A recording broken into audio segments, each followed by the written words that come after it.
Hello, I'm Mallika Shekhar, a haematologist in London, UK. Welcome to my podcast series called The Bitter Pill that looks at lessons that we doctors may learn from history. This podcast is called France.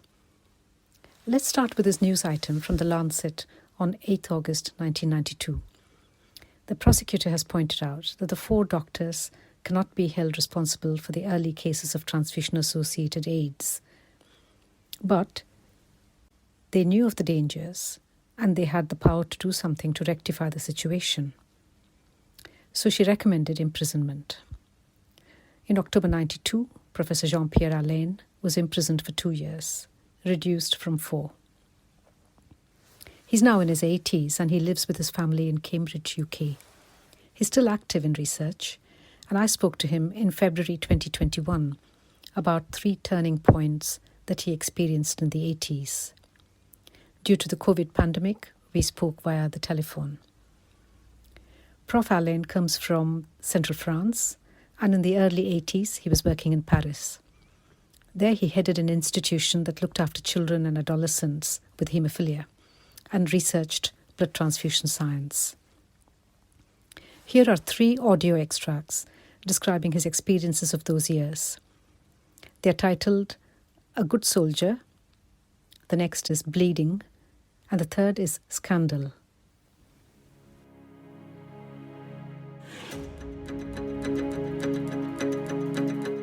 The Good Soldier. Prof. Allain and his colleagues are conducting a clinical study, and their patients have been tested for HIV using the newly available test. They have 2 problems. The first is how to interpret the results. There was a meeting of the MEAR study in December of 84, Right. during which we discussed 2 things. One is what is the significance of antibodies, because at that time we had the preliminary results of testing 400 patients, and 30% of them being antibody positive. Yeah. So we asked the virologists in the group, what should we do with the data? And they said, we don't know what it means yet. And the main view was duplicating what was known for hepatitis B, that if you had antibody like anti-HBs, you were sort of protected. And at that time, that was the main view, which turned out to be totally wrong. So that's the first piece. So they are unable to interpret the results. The second problem is what to tell their patients. Does the second problem inevitably follow from the first? If you don't understand the significance of results, how does that affect what you tell your patients? Let's listen on. And then at the same meeting, we started discussing the information of patients. So my philosophy was to be transparent and as informative as possible. Patients should be informed, even if we didn't know exactly the meaning. They should know what was going on and what the initial results of the study was, because I always considered that the more they knew, the better off they were. But then the majority of my colleagues in the group were reluctant to do information without knowing the meaning of the data we had. So we decided not to do the information. And I did it only 6 months later, in June of 85. What changed the situation was attending a key conference. In April of 85, there was the first AIDS meeting in Atlanta. And during that meeting, I had a discussion with one of the best immunologists at the time and discussing what antibodies meant. And we raised the issue that it was possible to have the infectious virus co-circulating with antibodies.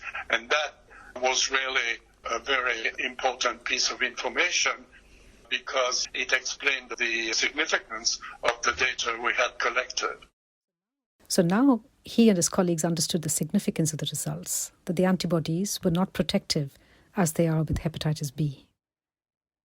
And it took until the next meeting of the Hemophilia Society in June of 85, where all the treaters assembled, that there was another heated discussion about the same subject, and I finally succeeded in convincing them to do the information.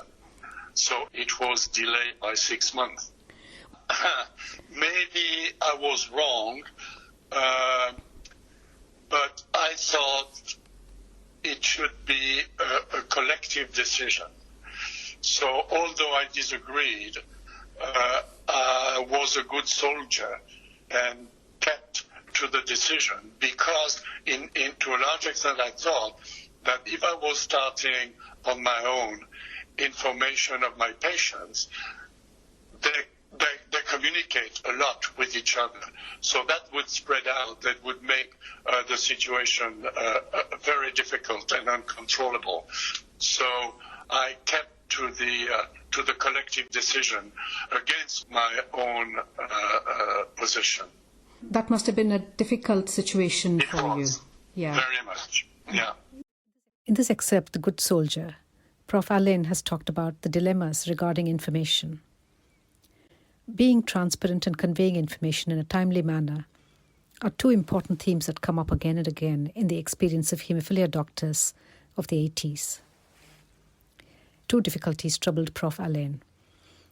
His peers were uncomfortable about conveying results that they didn't know how to interpret. In fact, he goes against his philosophy to be transparent about not knowing. There's also the added dimension that this is a research trial and responsibilities to patients are more strictly defined. His second problem is about the impact on the patient community if one individual clinician conveys such information and his peers do not. This was a heated issue at that time when the significance of HIV positive status was debated. The law has changed and peer agreement is no longer a robust defense. But patient communities network as strongly as medical fraternities. The code of conduct in clinical trials is more exacting compared to standard practice. So, faced with a similar situation now, we might be inclined to also be a good soldier. But the standards being different, we would march to a different tune. Ethically, we now have a duty of candor, which is the basic tenet of practice. But still, how we convey information that's evolving about which there's disagreement remains a heated issue even now. We've seen that with the COVID pandemic.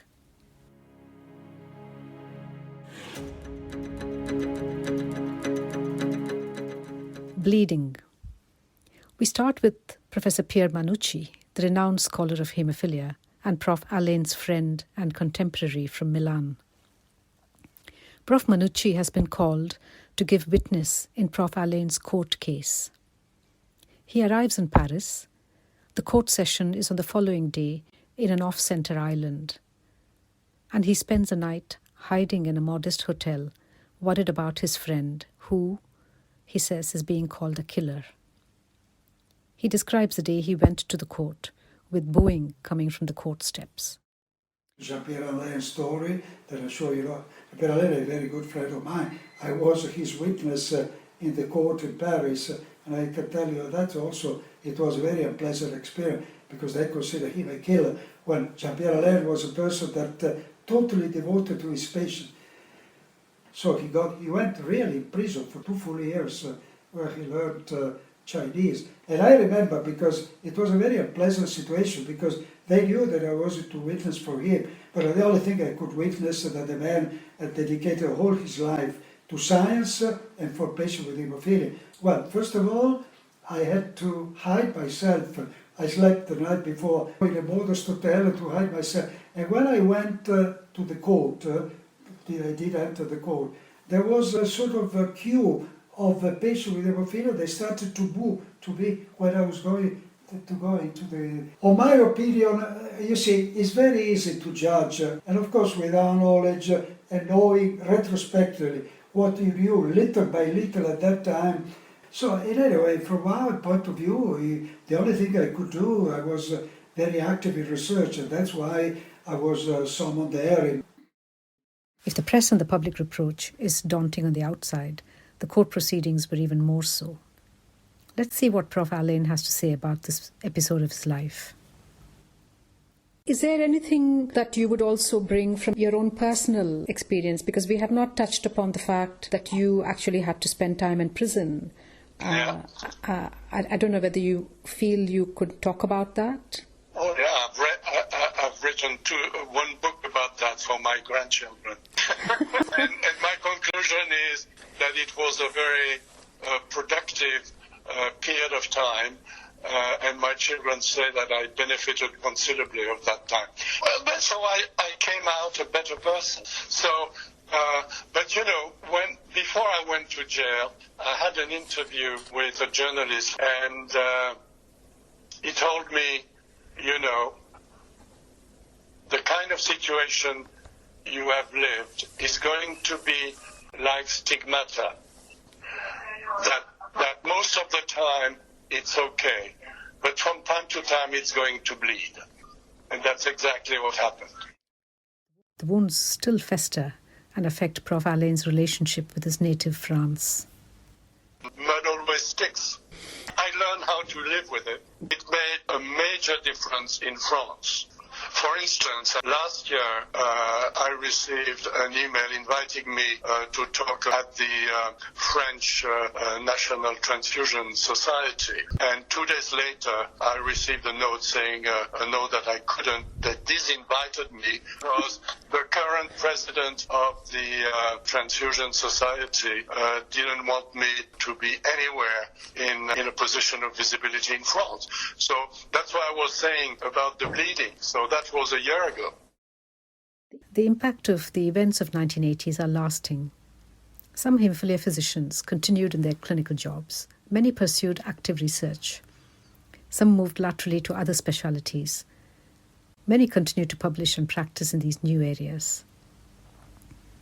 Few doctors went to prison, but many talk about their scars. Even now, when they talk about how they might have done things differently, many of the doctors find themselves moved to tears.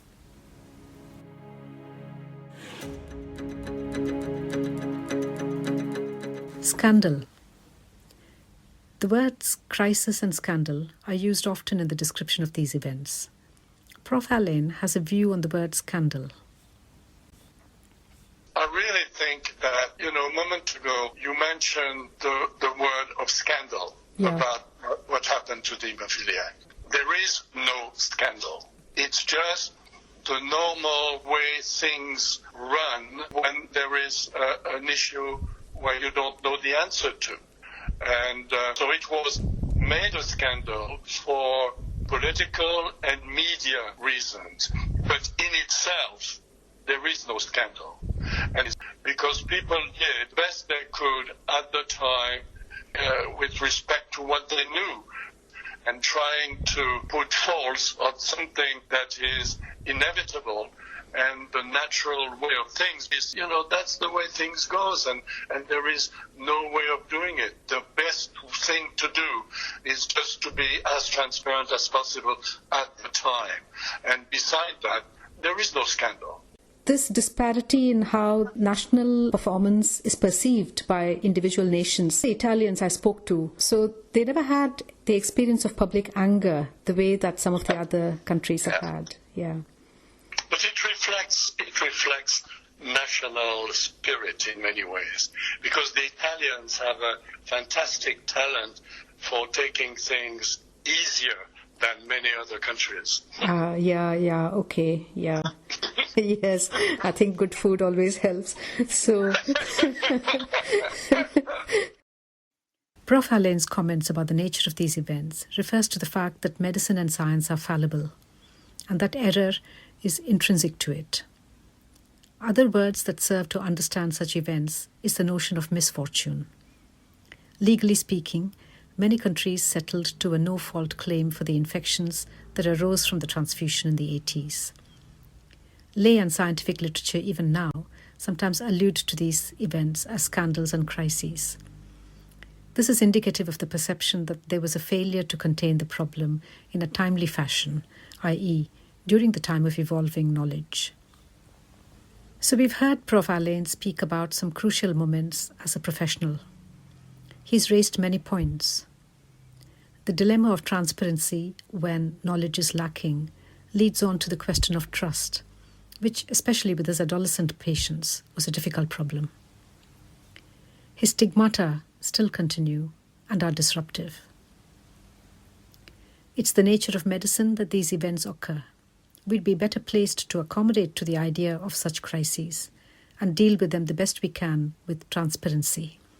The contract of being transparent should be able to guide us through the difficult terrain. But transparency raises its own questions.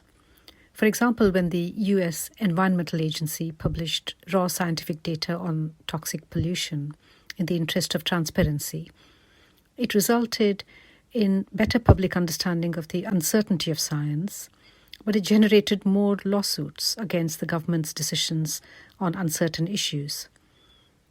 The other aspect of transparency is that we should have the vocabulary to be able to explain and reassure that we can offer a way for the patient to move on to the next step. With these comments, I'd like to thank you for listening to this podcast.